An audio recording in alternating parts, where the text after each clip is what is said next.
So guys, may isa na naman akong item na i-unbox or ipiplex. So ito guys, hindi ako sigurado kung anong laman nito. Kasi nag-review ako sa Shopee tsaka sa Lazada. Wala akong order na for receive. So may mga for receive naman ako na natanggap doon. So ito, at nabuksan ko na yung mga yun. So ito, walang nakalagay, walang kung anong items to, pero kasi nung dumating to, ang sabi bayad na. So ngayon kadalasan wala na sa label kung anong pangalan ng items, tinatanggal na halos kadalasan yun. Pati nga price nito guys, wala na dito, wala siyang price. Tapos ano siya, by LBC. So ang suspect ko lang naman dito, maaaring ano to, yung tablet stand na with docking station. So yun naman guys, in order ko yun sa US, sa Amerika, mula sa eBay. So nung June 7 ko in order yun. So ang dating nun, arrive siya ng July 17 up to August, ay July 27 up to August 17. Ganun katagal guys. Pero kung ito naman yun, bakit biglaan siya? So bubuksan natin guys para malaman kung anong items nito. Baka maalala ko kung ano to sa mga in-order ko sa Shopee or Lazada. Guys,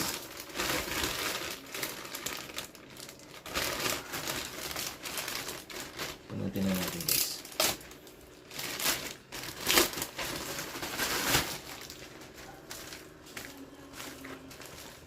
So ayan, basahin ko na lang. So address, ayun guys, eBay nga, eBay siya, eBay. So napadali yung pagdating niya. June 7 ko in order to, tapos ang arrive niya na date, July 17 to July 27 to August 17. So ayan, eBay, ito yung tablet stand with docking station mula sa Anker. So ito guys, wala na rin sa Pilipinas kasi to. Nagtanong ako sa mga page dito sa Pilipinas ng Anker, Lazada, Shopee. Mismong physical store ng Anker dyan sa Mega Mall, sa North EDSA, sa MOA, malalaking ano na yan, mall yan, sa mismong Anker physical store. Wala na talagang phase out na, hindi naman to, phase out siya or out of stock. I mean out of stock. Ito yun, tinanong kung may darating pa, hindi daw sila sigurado. So ito, although Anker siya sa Amerika, official store pa rin ng Anker sa Amerika, kaya ang nangyari, eBay. Yan guys, napadali yung pagdating niya. Sana yung may dalawa pa akong item na i-receive mula sa eBay, so sana mapadali din siya. Halos pareho lang pecha ng pagdating, July 26 at saka 29 yung dalawa. So sana mapadali din yun. So ito guys, buksan ko na para makita natin.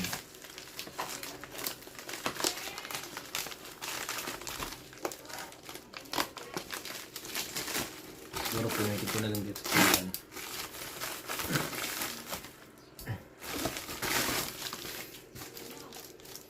Ito guys, safe na safe siya guys.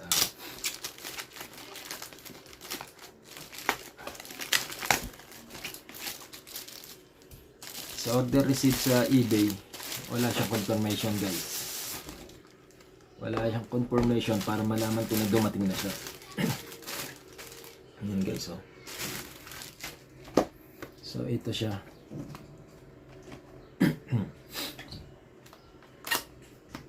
Yan, tingnan natin guys.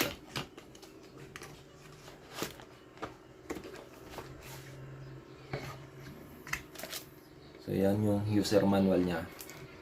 So ito nga pala guys is tablet stand for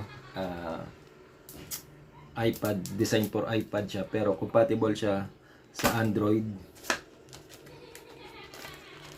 sa iba pang tablet. Yan guys, sa laman ng kahon yung ano niya, cord niya,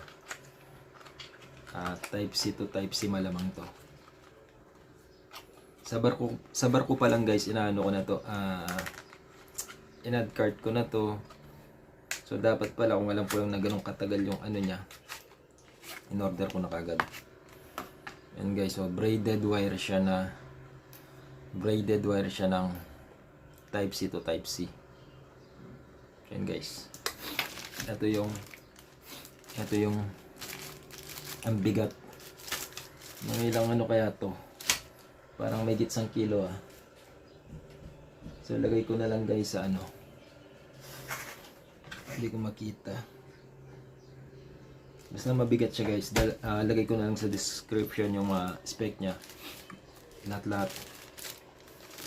So bali flex ko lang siya. Yan guys, so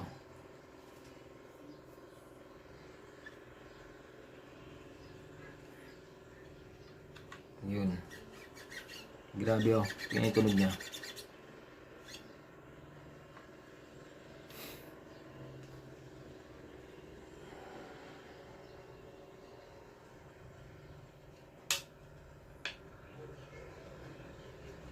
Guys, so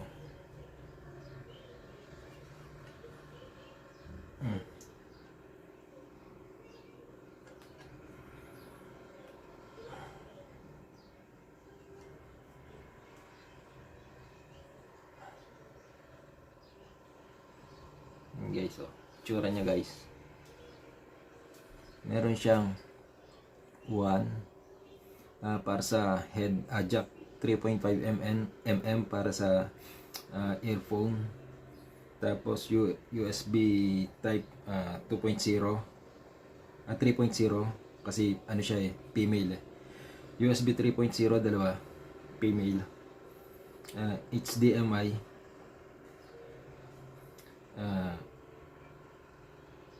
malamang ano to, input type C, tapos output,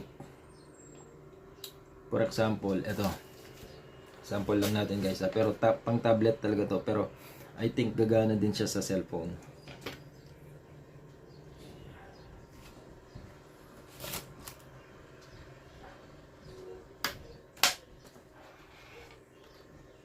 So yan, setup. For example, ito yung tablet. So yung tablet, siguro sa Amerika ako nabibili pag nakabiyaya ako ng Houston. Yan siya guys.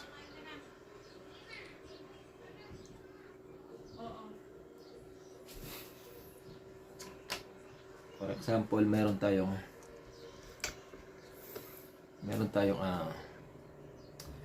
USB or OTG. Pwede naman siyang i-direct dito sana, pero mas ano siya, kung halimbawa gagamit ako ng hard drive, kunwari ito yung hard drive, so dito sa USB 3.0 natin ilalagay.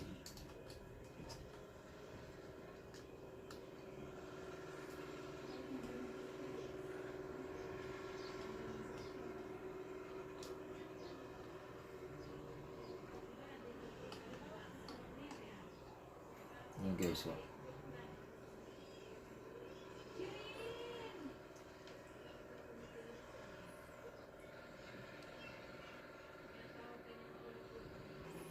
so yan guys, ito yung USB, or for example gagamit tayo ng hard drive, dito natin lalagay.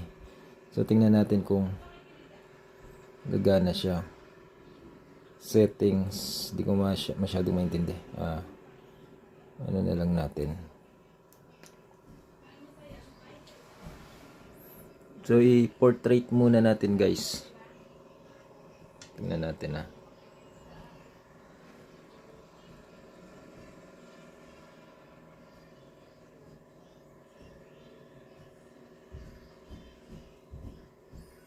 So ito siya, SanDisk.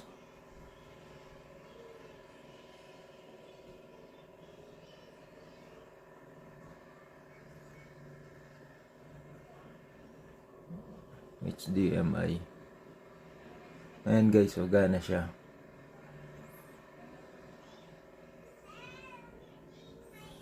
So ayan, gana siya guys. Kumbaga, ang magiging setup nito para siyang mini desktop kapag nilagyan ko na ng tablet. Ito, Android cellphone pa lang to guys. So testing natin yung hard drive. unmount. Ayan.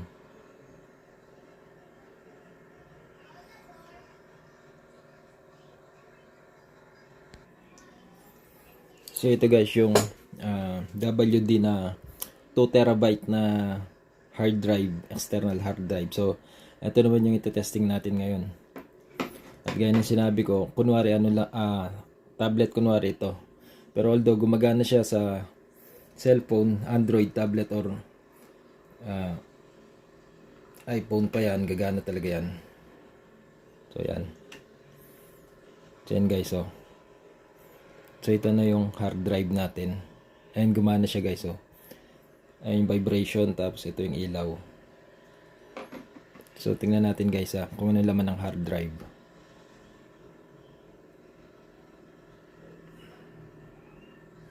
Ayun. 2 terabyte. 150 GB out of 2 terabyte. Ayan yung hard drive natin. Oh. Ayan guys, so.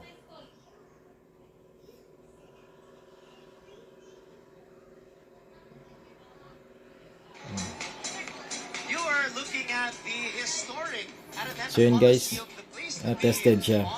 Legit.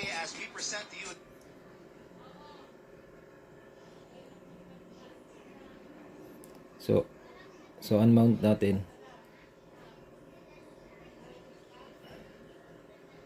So yun.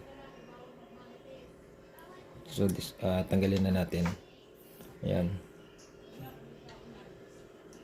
So yun yung itsura niya.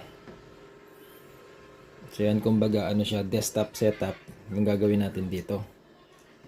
Bali ito yung tinatawag na tablet stand with docking station. Ayun guys, oh. Bali siyam. 8-in-1 pala. So bilangin natin. 1, 2, 3. Tatlo na yan 4, 5, 6, 7, 8. So yan yung forma niya. So yun lamang guys. At hanggang sa susunod na pag-unbox.